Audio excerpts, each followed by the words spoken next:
March 3rd.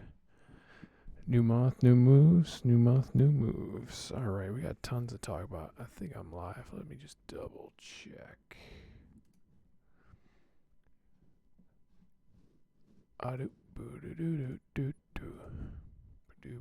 Yes, I am. All right, cool. So I missed yesterday. I do apologize about that. So we got a lot to catch up on here. Just bust out my notes. So yesterday started out real dicey. We had another huge overnight futures seller. Obviously, this is old, so I'll be quick about yesterday and then talk more about today and what's coming next. But we had a huge futures seller Wednesday evening. Just massive, massive sellers. And at first I thought, oh boy, we're going to open under the 200-day moving average in the S&P, and we're going to have a really rough day. We did open under. We tested it from underneath, sold off, tested it again, got over, tested it from above, and then things just started going sideways.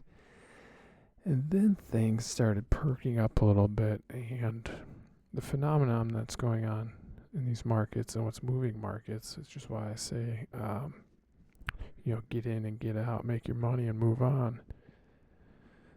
0 day to expiration calls started hitting the tape. And when we're at the 200, there was a ton of 0 day to expiration puts that were sold.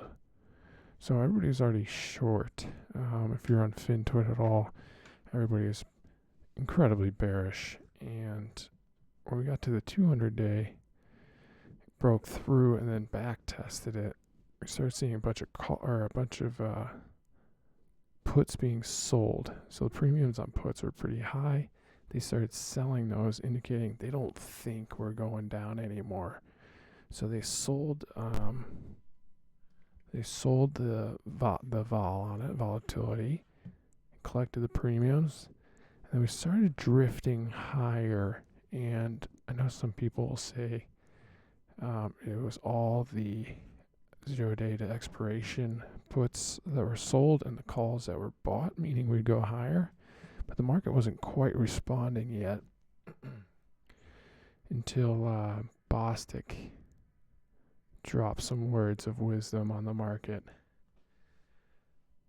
He basically said that, now let's keep in mind, Bostic was a voting member of the Fed. He's not a voting member of the Fed. He has no vote. He is a member of the Fed, but he doesn't have a vote, so he does not vote on monetary policy at all. It was interesting timing because the 10-year the 10-year interest rate was at about 4.08, and it wasn't letting up. It was just drifting higher and higher and higher until Bostic came out and said that he thinks it might be appropriate to pause second half of the year. So we had this whole narrative of, going back to the beginning of the year, that the Fed is going to cut. The market was positioned that the Fed's going to cut rates by the end of the year. And then they had the whole, hashtag big flip that was going around, meaning inflation's now uncontrollable. Labor market's not getting tighter. Spending's going up. Basically everything pointing to, inflation's getting stickier and stickier. There's no way in hell the Fed can cut at the end of the year. So slowly shifted we're pricing in another rate hike by the end of the year, which is why everything was down so much. That was why the S&P was down. I think we had 8 days in a row of red candles, which I'm pretty sure. I think we had one silly. I think I posted, check my Twitter a few days ago. I posted something about what's the formation called in the S&P candles. It's one of the weirdest looking things I've ever seen. 1, 2, we're going to call that one red because please, up to, after being down 70 is not really a green day. 1, 2, 3, 4, 5, 6, 7, 8, 9. 9 in a row, and it looked like we were going for 10 until Bostic changed things. And when he said that, we were kind of sitting just over the 200 day. And then he said that, and all of a sudden it was gangbusters. It was yesterday afternoon. He came out, 12:30 Central. Initial pop was 18 points. Bears tried to sell it off. Nope. Next pop was another 10. Then we just kind of ran from there. Which brings me to two names. We talked about Microsoft a lot, and I know that everybody was saying the AI is all hype. All this new AI stuff is all just hype to pump names, to pump NVIDIA, that everybody thinks was overvalued at 225. Now it's 238, so they should be shorting more. The other one that really suffered, and we talked about it a few times, and I mentioned a few days ago, was Microsoft. That one had, I don't think I've seen this one before. I think 8 straight red days. I mean, it does track the S&P, so it kind of makes sense, but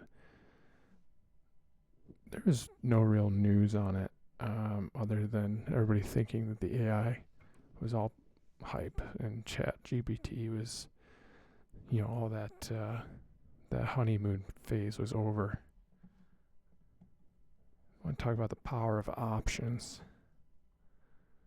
So this thing looked like it was dying again. Bostic came out, and for the first time in 8 days, it popped $2, like immediately, like a quick $2. That was from 245, popped to 247. At that time, you could have bought, I'll just go through this really quick. The 225s, the 225 calls, sorry, the 255 calls, those went from 22 cents to 80. 252 calls, only $5 out after this thing just went on a $20 cascade over the course of 8 days. 66 cents to $3. So for every 66 cents you put in, you have $3 back. The one I did was the 250s. Right when Bostic spoke, they were 75 cents. Those went to $5. That's over 5 times your money in 24 hours. The power of options is pretty insane, which is why we have all this, 0 days to expiration nonsense going on, because it's not really nonsense. It's okay. We realize that, basically every option you buy is leveraged. And so you buy one option, you're buying 100 shares of something. So you buy 10, you have 1,000 shares.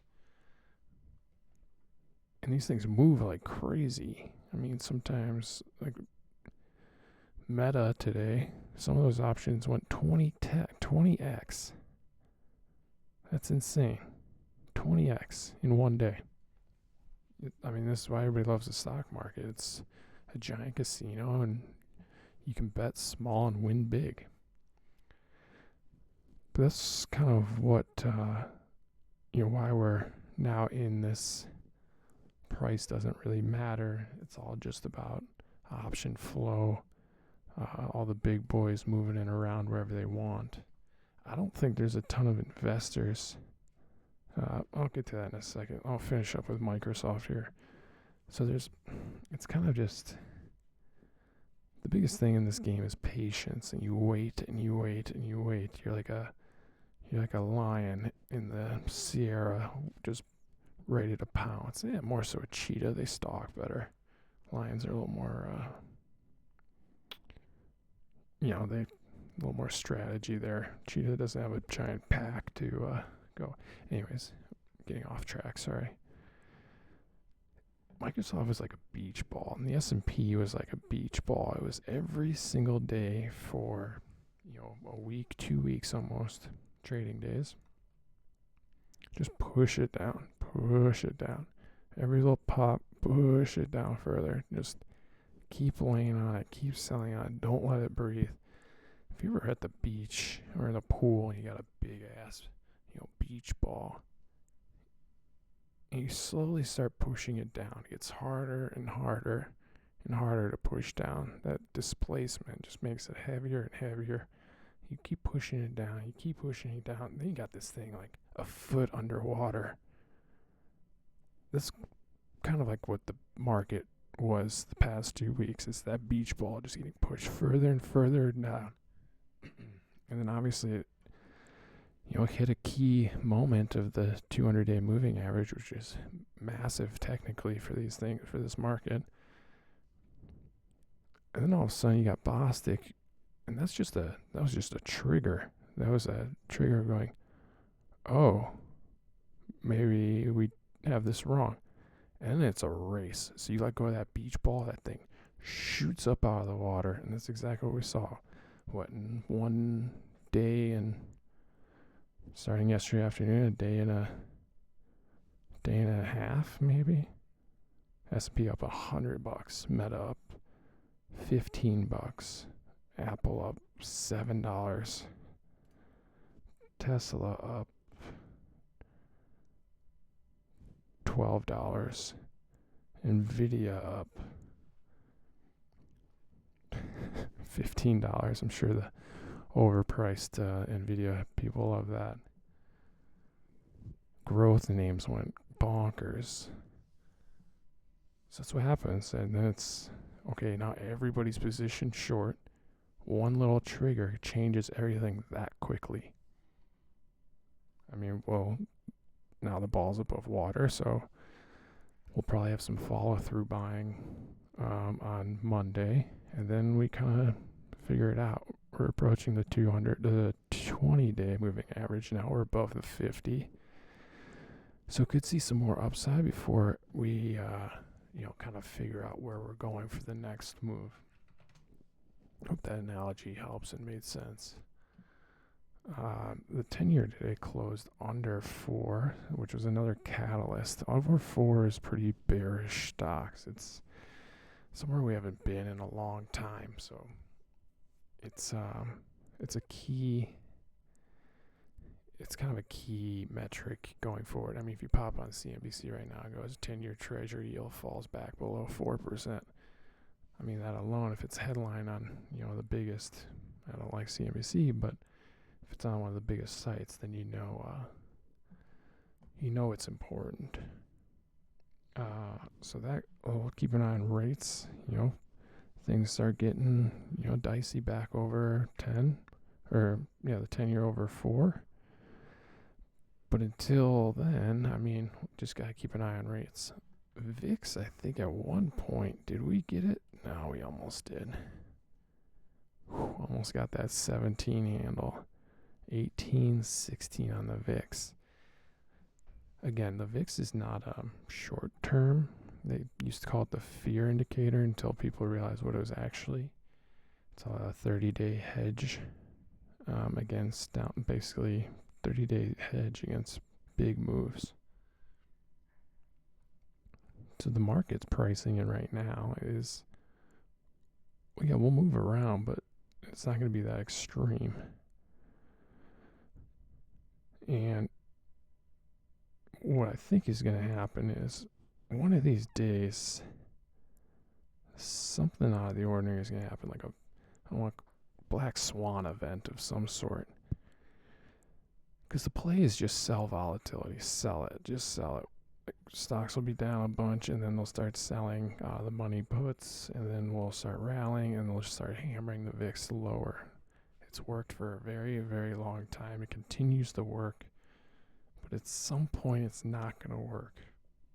At some point, some event is going to happen where they can no longer control it. And then they're going to be caught really offsides. And you're going to see a massive spike in the VIX. Massive. And stocks are going to be struggling. But we're not there yet. So play it by ear, be patient, get in, get out. And, that's just the dynamic of our market right now. And it'll change and adapt, and new info will come out or new comments will be made by the people who run it. And then you adapt with it. Don't fight it. Just play it. Just play it. With that, I'm going to do a quick shift because this one's pretty wild. He might do it again, people.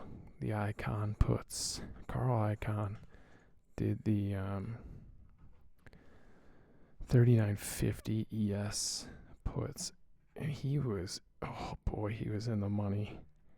He was in the money. But he's no longer in the money. I want to laugh because this is a ruthless game. And again, I only giggle because it's Carl Icahn. He can do this 1,000 times and he'll be completely fine. He won't even notice it out of his bank account or his trading account or whatever. He's that rich. So that's the only reason I laugh. Otherwise, it's not funny. It's ruthless is what it is. So he bought these things, these ES puts, 2-3 weeks ago, in 2 weeks, so March 17th, I think they expire. He bought them kind of where he got the other ones. That those two, I think they 2.5x'd for him, so double and a half winner, and he didn't sell any, and then those ended up going to 0. So he bought these, did it again. So he bought them at like 25. Yesterday morning, these things were at $75. Yesterday morning, $75. I don't think he sold any based on the volume. I think he bought 24,000. The open interest is 28,000. So I think he was still holding. And the volume has been, 500 here and there a day. And today's volume wasn't very big either. Maybe 3K. Actually, let me just look it up. I can look that up real quick, I think. Nah, I can't. Maybe. So let's start at $75 yesterday. They closed at the low today at $21. So he went from being 3x, call it, to down in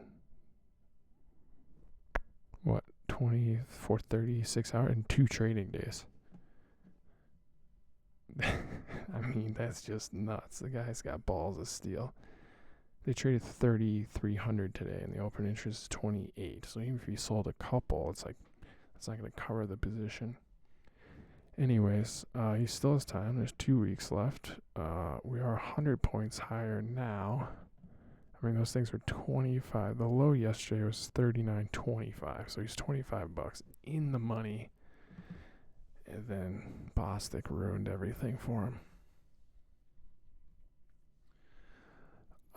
Shift quick gears.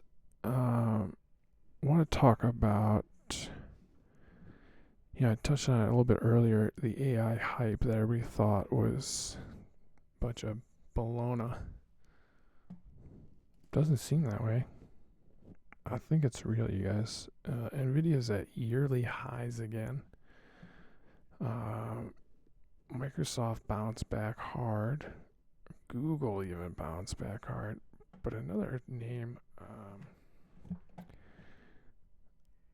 came out with earnings yesterday. This morning, last night.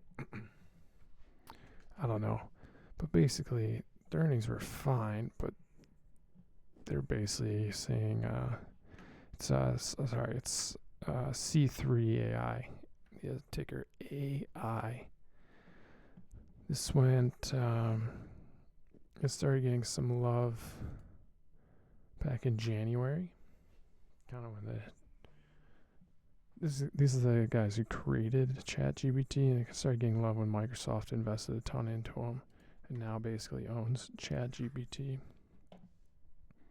This was a $12 stock 2 months ago. They came out on earnings, and the earnings were fine, but which everybody was like, you guys aren't making any money. Yeah, but it's not about what they made last quarter when all this new stuff is coming out. It's about what's coming next. What's coming next? What do they have in the pipeline? What are their next ideas? And basically, the market thinks that there's a ton of applications for this company, and they're literally just getting started. Because that thing is up $7 today, up 33% at 28.30. So AI hype is real. And except, I mean, you just think about the future. I mean, if ChatGPT is the first thing out and it's not even really implemented yet, just think about all the things that that could be automated or assisted with, all the jobs that could be replaced by it. I mean, I can't even put a value on it yet, which is nuts. But yeah, too much hype. And again, if all this shit happens, they need more servers, they need more computing power. Okay, who's going to supply all that? Like, this is a new infrastructure that hasn't. You gotta just. Alright, so if you replace, I don't know, call it a press secretary, I'm just making up something random. You tell ChatGPT to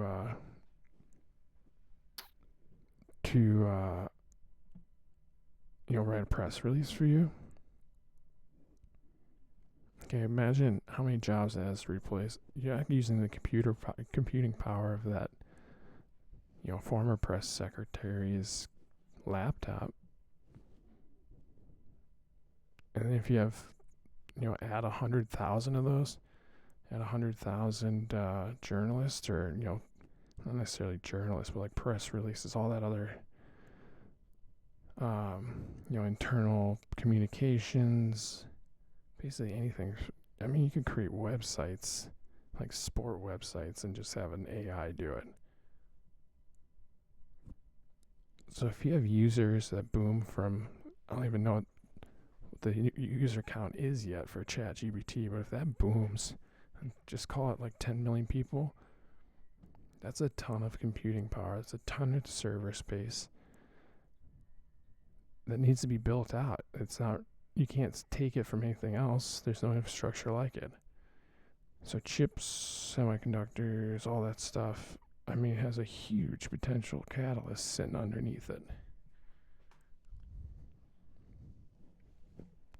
That's my point of view. I could be wrong, but I think saying that NVIDIA at 95 PE is, or 106, whatever it is too expensive, but then you don't mention ServiceNow, which has a 3x PE of that, and not say anything about that company. Like, you're picking and choosing. Just because you're short NVIDIA doesn't mean that PE all of a sudden matters. The market doesn't care. The market literally doesn't care about PE. If it did, you'd have a ton of penny stocks. Snowflake would be a penny stock. Doesn't make any money. So their PE is nothing. 0 negative. It's actually negative.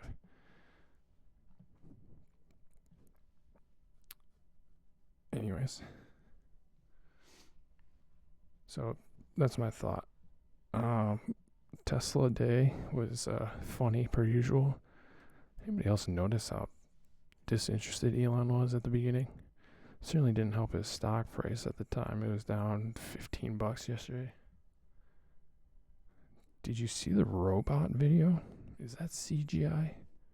Certainly looks like CGI. And he didn't say like, oh, this robot is doing this and that. He just goes, tons of arms and legs, tons of limbs, so many limbs. Okay, you got a bunch of limbs that move around, like Garth Algar in Wayne's World when he's got the robotic hand that's moving around. He smacks with the hammer. So you have a bunch of that. Cool. Where's the rest of it? But of course, all the Tesla culties go, oh, this is the best thing ever. There's going to be millions of these all over. Have you looked at Boston Dynamics and how far they are? Tesla's not even close. Not even close. Go look at Boston Dynamics and then go back to that Tesla dark video and then say Tesla's close. You know, if they... Here's a prime example. So if that thing was really walking around in that video, why didn't they just bring it out on stage? Bring it out. But they couldn't do that because it was CGI. It was fake. Anyways. Also, Cybertruck, he basically said, how can we make a super cheap car?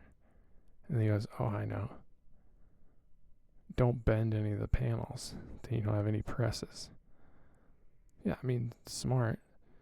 But then you have a god-awful looking, fugly-ass truck. And people are, oh, it's the best thing ever. First off, I'm taking the over on first deliveries past 2024. Over. First ones are going to have a lot of problems. And I'm probably going to giggle every time I see you drive by in one because they're just ugly, ugly cars. And he's going to make them cheap. And you see the interior? Dear Lord. Dear Lord. But people are going to buy them, so he's a hell of a marketeer. All right. Getting a lot of hand with Muskie. All right, 2 more things for you. I know it's a long one. Sorry I missed it yesterday, but I am on a roll. 2 things. One, remember talking about Silvergate SI? Yeah, pull that chart up real quick. It finally shit hit the fan. Crypto.com, Gemini, Bitstamp, Circle, Galaxy, Paxos, Coinbase all pulled relationships with Silvergate. They all said no more wire transfers from Silvergate. It was $13, $13.60, dropped to about $9.50, and dropped to about $4.99. Then they had a little short squeeze profit taking by the weak hands that don't understand that a bankrupt company goes to zero, but that's fine. To each their own. You probably made some good coin. I think it rallied back up. It touched $4.99 today, and then $4.85, I should say. Then rallied back up to $6.34, and then settled back down a little bit to $5.60. So kind of right in the middle. And of course, the young bucks in crypto all thought, or in the market all thought like, oh, it's the next short squeeze and it's going back to 15. It's like, come on, guys, it's not hard to see. The writing's on the wall. I'd be surprised if they opened the doors on Monday. I talked about this like 3 weeks ago. When this happens, what happens? Everybody pulls all their, you know, when they say we're not working with that bank anymore, that it's done. The door's closed. That's it. And the door's closed. Like, all right, well, they still have assets. They're not going to have assets. Some other bank is going to either get them from seizure from the government, because this is a money laundering bank. They're either going to just get them, and it sounds like Wells Fargo might actually get that, and the bank's going to go into conservatorship. Your assets are gone. You're a criminal.